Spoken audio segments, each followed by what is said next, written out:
ఒక ప్రెగ్నెంట్ అమ్మాయికి haemoglobin level 8 grams ఉంది. హీమోగ్లోబిన్ ఇంక్రీజ్ అవ్వడానికి ఐరన్ ట్యాబ్లెట్స్ ప్రిస్క్రైబ్ చేశాను. తను తీసుకుంది కానీ ఐరన్ ట్యాబ్లెట్స్ వేసుకోవట్లే. ఏమ్మా తీసుకున్నావు ఐరన్ ట్యాబ్లెట్స్ ఎందుకు వేసుకోవట్లేదు అంటే, మేడం ఐరన్ ట్యాబ్లెట్స్ వేసుకుంటే బేబీ నల్లగా పుట్టే అవకాశాలు ఉన్నాయని చెప్పి మా ఇంటి పక్కన వాళ్ళు అన్నారు అని చెప్పి చిన్నగా చెప్తుంది. ఇందులో 2 విషయాలు ఉన్నాయి.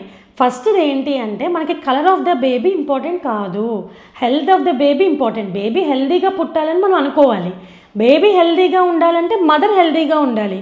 మీరు ఇలా ఐరన్ సప్లిమెంట్స్ అవి తీసుకోకపోతే బేబీ ఎలా హెల్తీగా ఉంటుంది? మీ హెల్త్ అనేది డిటోరియేట్ అవుద్ది కదా. నెక్స్ట్ ఎనీమిక్గా ఉంటే బోల్డ్ కాంప్లికేషన్స్ అవి డెలివరీ టైంలో వచ్చే ఛాన్స్ ఉంటుంది.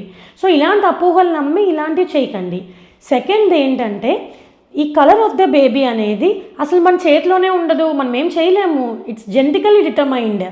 మీ కలరు లేకపోతే మీ హస్బెండ్ కలర్ బట్టో బేబీ కలర్ ఉంటుంది తప్ప, మీరు ఐరన్ ట్యాబ్లెట్స్ తీసుకున్నారని బేబీ నల్లగా పుట్టడము, లేదంటే మీరు కుంకుమ పువ్వు వేసుకున్నారని తెల్లగా పుట్టడం, ఇలాంటివి ఏమీ ఉండవు. సో ఇలాంటి అపోహలు నమ్మి అనవసరంగా మీ హెల్త్ అనేది మీరు పాడు చేసుకోకండి.